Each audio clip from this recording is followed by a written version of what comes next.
Hello, friends. Today we are going to read and better understand the poem Lines Written in Early Spring. This is a poem which is written by the famous poet William Wordsworth. Hello, friends. आज हम जो poem पढ़ेंगे उसका नाम है Lines Written in Early Spring और ये poem लिखी गई है एक फेमस पोएट विलियम वर्ड्सवर्थ द्वारा. Lines Written in Early Spring by William Wordsworth. I heard 1,000 blended notes while in a grove I sat reclined. In that sweet mood when pleasant thoughts bring sad thoughts to the mind. To her fair works did nature link the human soul that through me ran. And much it grieved my heart to think what man has made of man. Through primrose tufts in that sweet bower, the periwinkle trailed its wreaths. And 'tis my faith that every flower enjoys the air it breathes. The birds around me hopped and played, their thoughts I cannot measure. But the least motion which they made, it seemed a thrill of pleasure. The budding twigs spread out their fan to catch the breezy air, and I must think, do all I can, that there was pleasure there. If this belief from heaven be sent, if such be nature's holy plan, have I not reason to lament what man has made of man? Come along, friends. Now it's time to take a closer look at the first stanza of this poem. I heard 1,000 blended notes while in a grove I sat reclined. In that sweet mood when pleasant thoughts bring sad thoughts to the mind. The speaker over here is the poet William Wordsworth himself. Once he was sitting in a grove. By the word grove, we are referring to a group of trees. The poet was at his ease there. He was sitting in a reclined manner, which means that he was leaning backwards, in all probability against a tree, and sitting in a relaxed way. As he sat there, he heard the songs of various birds. The songs of all the birds seem to blend together. That means merge or come together to form one melodious song. The speaker, that is the poet's mood, as he sat there in the grove, was one of happiness. But this mood, along with pleasant thoughts, also brought sad thoughts to his mind.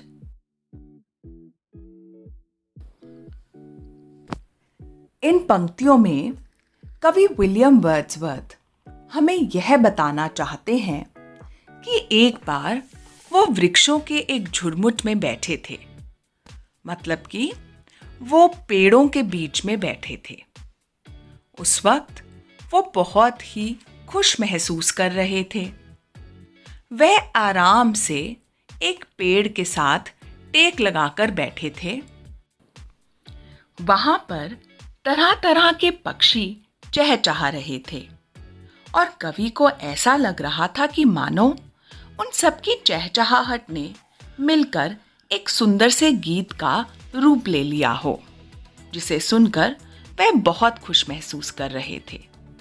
परंतु कुछ खुशी के विचारों के साथ साथ कुछ बहुत ही गंभीर और उदास विचार भी उनके मन में आ रहे थे.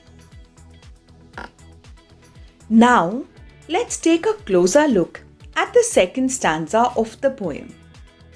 To her fair works did nature link the human soul that through me ran, and much it grieved my heart to think what man has made of man. In these lines, the term her refers to nature and fair works refer to the fair, that is the beautiful work, that means the beautiful creations of nature.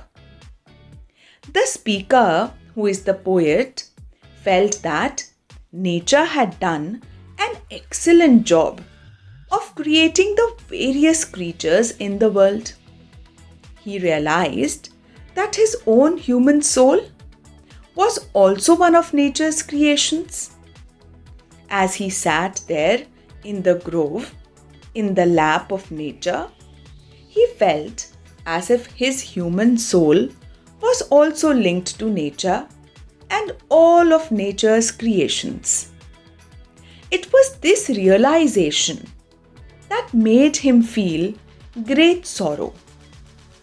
He started thinking about how man harms other men around him.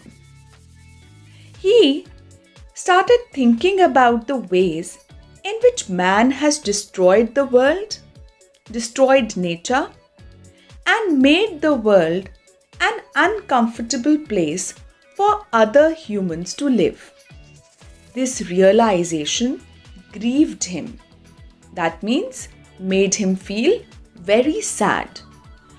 इन पंक्तियों में हर fair works का मतलब है nature यानी कि प्रकृति के बनाए हुए बहुत ही सुंदर और तरह तरह के जीव जंतु।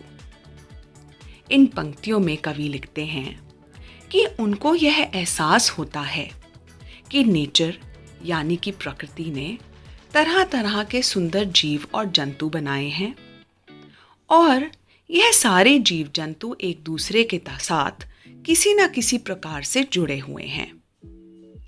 उनको इस बात का भी एहसास हुआ कि एक व्यक्ति के अंदर जो सोल यानी कि आत्मा होती है वह भी हमें प्रकृति द्वारा ही दी हुई है और इसीलिए प्रकृति द्वारा हमारी आत्मा, हमारी सोल प्रकृति के बनाए हुए दूसरे जीव जंतुओं के साथ भी किसी न किसी तरीके से जुड़ी हुई है।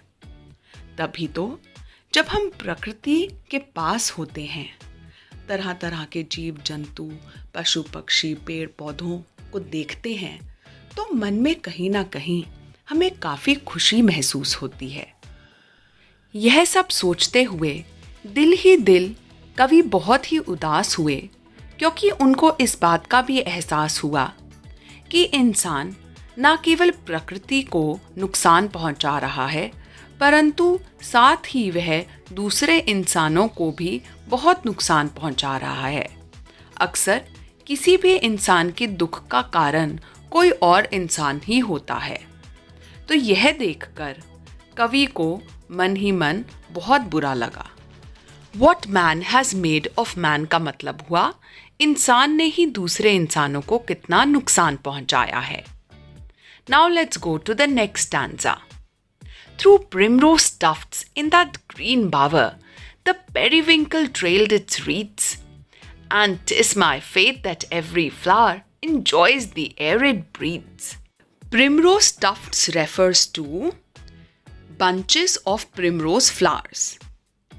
Green bower refers to a green and shady place under trees and plants in a garden or in a forest.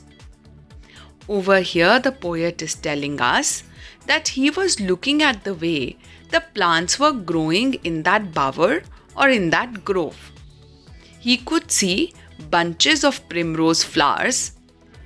He could also see the periwinkle creeper forming circles on the floor of the grove. A periwinkle is a creeper with purplish flowers like you can see in the second photograph. Wreaths refers to circles of flowers. So when the periwinkle creeper is growing in the grove, then it grows in a circular manner, forming circles of flowers. So the poet was looking at the beautiful primrose and periwinkle flowers that were growing in that grove. He saw that they were beautiful and they were growing together, they were coexisting. So he says, "'Tis my faith." "'Tis" means it is.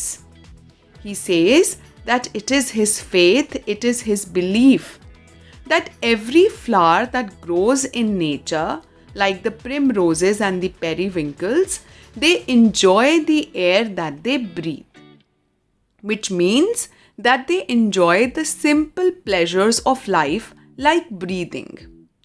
Indirectly, the poet is also indicating that human beings have forgotten to enjoy the simple pleasures of life. They have forgotten to be thankful for simple things like being able to breathe fresh air. And they have also forgotten how to coexist like different kinds of flowers.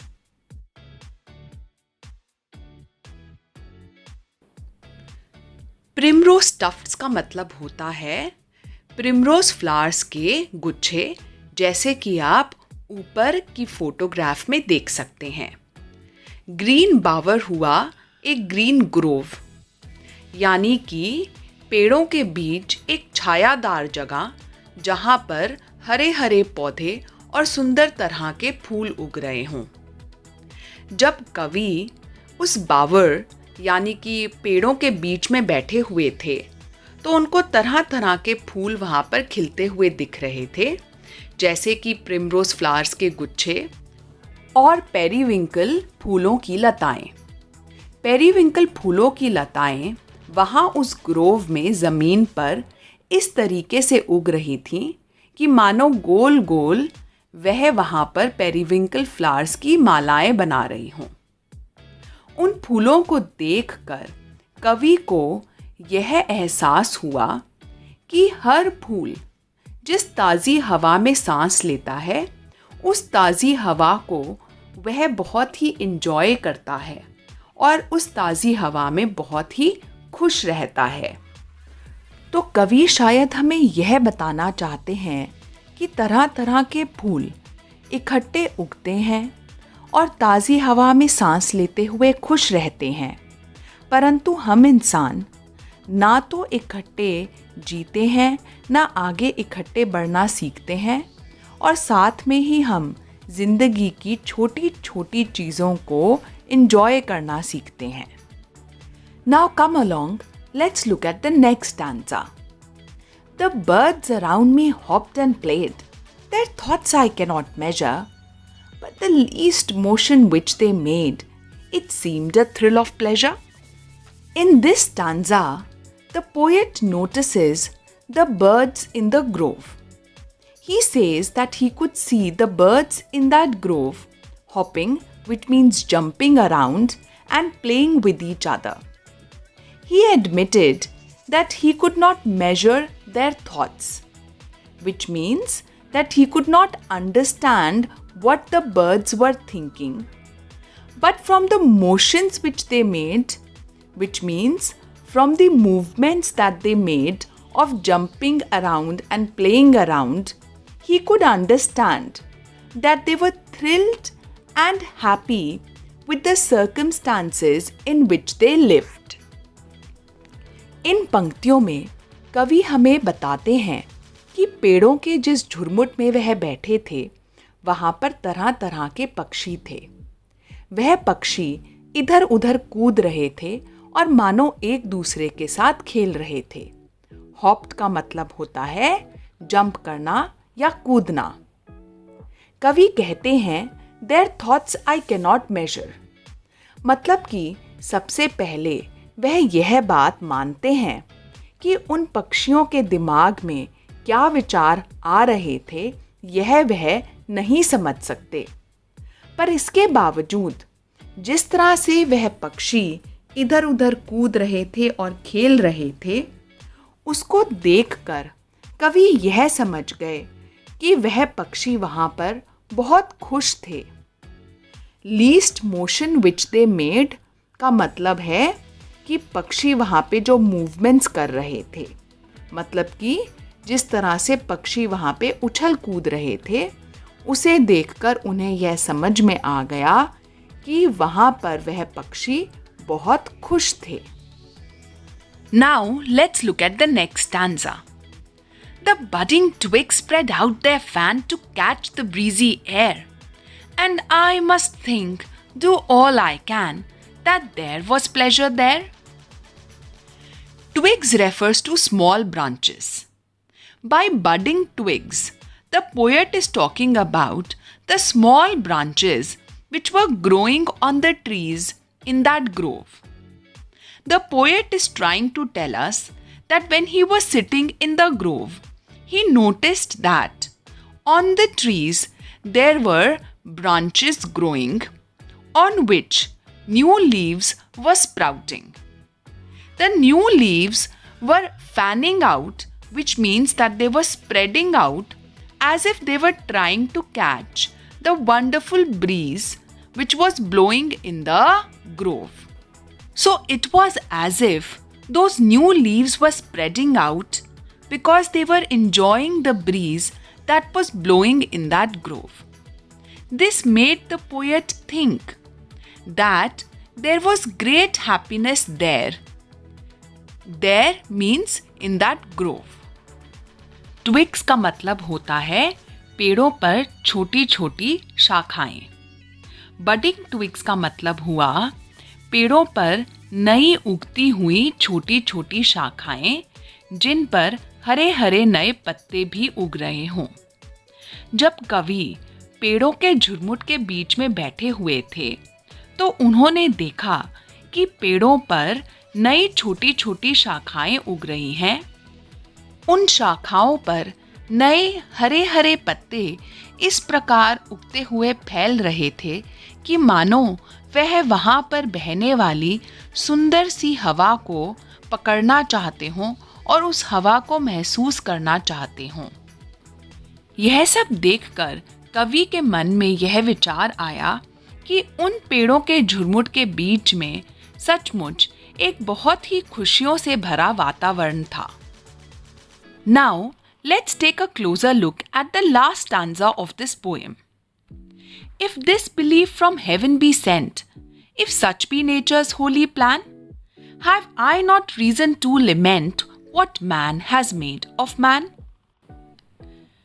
The belief that the poet is referring to over here is the belief that nature wanted all of its creations, all plants, animals, and human beings, to live in harmony with each other and to grow and prosper in peace. Nature's holy plan also refers to the same plan wherein nature wanted all of its creations, all plants, animals, and humans to live together in harmony and progress in peace. So in these lines, the poet is questioning us. He is saying that if this belief that nature wanted all of its creations to live in harmony has been sent from heaven, and if it was nature's holy plan that all of its creations should live peacefully together, all humans, animals, and plants should live together and grow and prosper together, then doesn't he have every reason to lament, to feel sorry, by looking at the way men are treating other men around them? Because it is man himself who is making the lives of other men around him miserable. Because man is creating problems not only for nature, animals, and plants, but also for the other human beings that live with him. So in these lines, the poet is basically himself realizing and wants us to realize that we have every reason to feel sorry over the way man treats other men around him, because we cause trouble to others and to the other creations of nature, and that is why we are not following nature's holy plan of living together peacefully and growing together happily.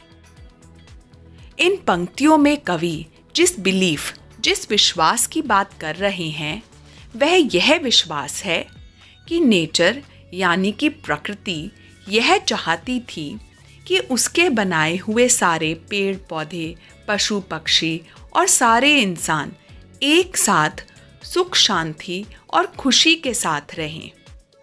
Natures Holi plan भी यही था। Natures Holi plan था कि nature की बनाई हुई सारी चीज़ें, सारे जीव जंतु, पशु पक्षी, पेड़ पौधे और इंसान एक साथ सुख शांति और खुशी से रहें। तो पेड़ों के उस झुरमुट में बैठे हुए कवि को यह एहसास होता है कि सारे पेड़ पौधे पशु पक्षी तो एक साथ खुशी से रहते हैं और आगे बढ़ते हैं, पर इंसान इकट्ठे खुशी के साथ रहना बिल्कुल भूल गया है और इंसान न केवल प्रकृति के जीव जंतुओं के लिए प्रॉब्लम्स क्रिएट करता है, परंतु वह साथ ही दूसरे इंसानों के लिए भी मुश्किलें पैदा करता है। तो यह देखते हुए कि इंसान ने दूसरे इंसानों के लिए और प्रकृति के लिए कितनी मुश्किलें पैदा कर दी हैं और उनका जीना कितना मुश्किल कर दिया है, कवि को यह एहसास हुआ कि उनके पास एक बहुत बड़ी वजह है सॉरी या उदास फील करने के लिए। So basically in this poem, the poet is sitting in a grove in the early spring season, where he looks at the different flowers, plants, birds, and realizes that all of them live together peacefully and grow peacefully, but human beings have forgotten how to live together and grow together peacefully. This makes him feel sad because he realizes that nature's holy plan was that all of nature's creations, birds, plants, animals, and humans should live together and grow together peacefully. This makes him sad because he feels very upset at what man has made of man.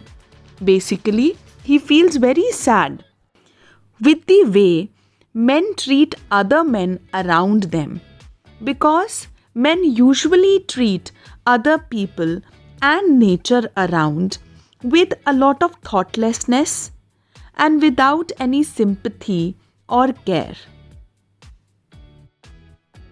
With this, we come to the end of this poem, Lines Written in Early Spring.